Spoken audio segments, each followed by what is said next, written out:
ഒരുക്കങ്ങളൊക്കെ പൂർത്തിയായിക്കൊണ്ടിരിക്കുന്നുണ്ട്. വാർത്താ സമ്മേളനത്തിൽ വന്നിരുന്ന നമുക്ക് ഓർമ്മയുണ്ട്, കഴിഞ്ഞ തവണ വാർത്താ സമ്മേളനം തുടങ്ങി അന്ന് കോവിഡ് കാലത്തായിരുന്നു തെരഞ്ഞെടുപ്പ്. ഏകദേശം ഒരു മണിക്കൂർ കോവിഡിൽ ഏത് രീതിയിൽ തെരഞ്ഞെടുപ്പ് നടത്തണം എന്നുള്ള പലവിധ ഗൈഡ് ലൈനുകൾ പ്രഖ്യാപിക്കുകയായിരുന്നു ഇലക്ഷൻ കമ്മീഷൻ.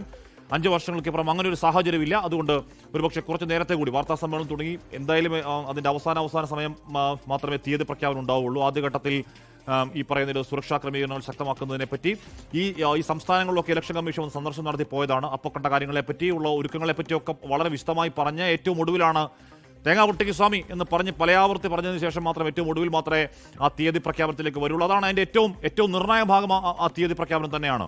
KR ഗോപികൃഷ്ണൻ കൂടി ചേരുന്നു. ഗോപികൃഷ്ണൻ, ഇവിടെ ഏപ്രിൽ ഇപ്പോൾ ഇന്ന് തീയതി പ്രഖ്യാപിക്കുകയാണെങ്കിൽ സാധാരണഗതിയിൽ തീയതി പ്രഖ്യാപനത്തിൽ കൃത്യം 1 മാസത്തിൻ്റെ ഇടവേള ഉണ്ടാവാറുണ്ട്. ഇപ്പോൾ അങ്ങനെ 1 മാസം നോക്കിക്കഴിഞ്ഞാൽ ഏപ്രിൽ ആദ്യ വാരം ഈസ്റ്റർ ഒക്കെ വരുന്നുണ്ട്. ഏപ്രിൽ 2ാം വാരം വിഷു വരുന്നുണ്ട്.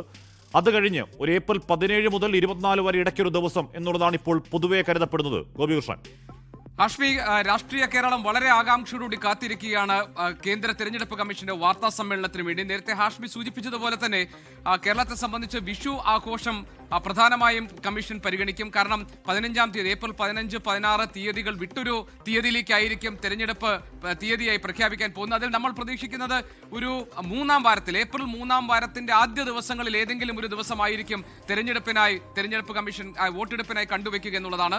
കേരളം ഉൾപ്പെടെയുള്ള 5 സംസ്ഥാനങ്ങളിലേക്കുള്ള നിയമസഭാ തെരഞ്ഞെടുപ്പ് തീയതി വരാനിരിക്കുന്നു. കഴിഞ്ഞ തവണ നേരത്തെ ഹാഷ്മി സൂചിപ്പിച്ചതുപോലെ അത് കോവിഡ് കാലഘട്ടത്തിലായിരുന്നു. അന്ന് ഏപ്രിൽ 6-ാം തീയതിയായിരുന്നു തെരഞ്ഞെടുപ്പ് നടന്നിരുന്നത്.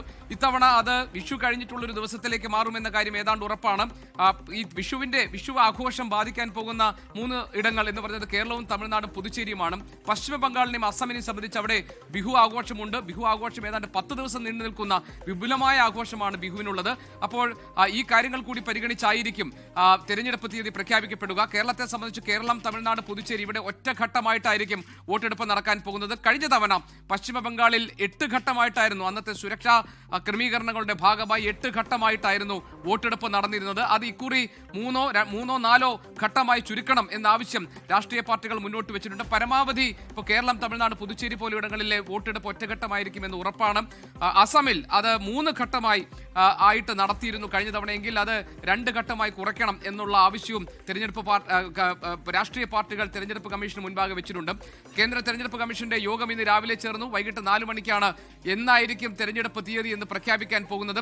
കേരളത്തിലെ രാഷ്ട്രീയ പാർട്ടികളെ സംബന്ധിച്ച്, നമ്മുടെ മത്സര രംഗത്തുള്ള 3 മുന്നണികളെയും സംബന്ധിച്ച് അവരുടെ സീറ്റ് നിർണയ ചർച്ചകൾ, അതോടൊപ്പം സ്ഥാനാർത്ഥി നിർണയവുമായി ബന്ധപ്പെട്ട പ്രധാനപ്പെട്ട ചർച്ചകളൊക്കെ ഏതാണ്ട് പൂർത്തിയാകുന്ന ഘട്ടത്തിലേക്ക് എത്തിക്കഴിഞ്ഞിട്ടുണ്ട് എന്ന് രാഷ്ട്രീയ കക്ഷി നേതാക്കൾ പറയുന്നു. CPIന്റെ ഔദ്യോഗികമായ സ്ഥാനാർത്ഥി പ്രഖ്യാപനം വൈകിട്ട് 5 മണിക്ക് CPM സംസ്ഥാന സെക്രട്ടറി നടത്തുന്ന വാർത്താ സമ്മേളനത്തിലുണ്ടാകും. തൊട്ടു പിന്നാലെ BJPയുടെ സ്ഥാനാർത്ഥി പട്ടിക വരാനിരിക്കുന്നു. KC വേണുഗോപാൽ രാവിലെ മാധ്യമങ്ങളെ കണ്ടപ്പോൾ പറഞ്ഞത്, ഞങ്ങൾ പൂർണ്ണമായും സജ്ജമായി കഴിഞ്ഞു, കോൺഗ്രസിന്റെ സ്ഥാനാർത്ഥി പട്ടിക അധികം വൈകാതെ തന്നെ പുറത്തിറക്കും എന്നിങ്ങനെയാണ്. അതേസമയം തന്നെ മുന്നണികളെ അലോസരപ്പെടുത്തുന്ന പലതരത്തിലുള്ള ഘടകങ്ങളും ഈ സന്ദർഭത്തിൽ ഉണ്ട് എന്ന് നമ്മൾ പറയണം. കാരണം ഒന്ന് വിമത നീക്കം സംബന്ധിച്ചുള്ള ഭീഷണികളാണ്, മറ്റൊന്ന് ചില പിടിവാശികളാണ്. ഇപ്പോൾ കോൺഗ്രസിനെ സംബന്ധിച്ച് K. സുധാകരൻ കണ്ണൂരിലെ സീറ്റിന് വേണ്ടി നിൽക്കുന്നു. അദ്ദേഹം ഡൽഹിയിൽ നിന്ന് പിണങ്ങി നാട്ടിൽ വന്ന് നിൽക്കുകയാണ്. MP-മാർ ഇത്തവണ മത്സരരംഗത്തുണ്ടാകുമോ എന്ന കാര്യത്തിൽ സുധാകരൻ ജിയും കെയും രണ്ടുപേരും തലവേദന നിൽക്കുകയാണ്. ലോകത്തെവിടെയായാലും ഏത് സമയത്തും 24 വാർത്തകളും ഓഗ്മെന്റഡ് റിയാലിറ്റി പാക്കേജുകളും എക്സ്പ്ലെയിനറുകളും വിശദമായി കാണാൻ ഞങ്ങളുടെ YouTube ചാനൽ നിങ്ങൾക്ക് സബ്സ്ക്രൈബ് ചെയ്യാം.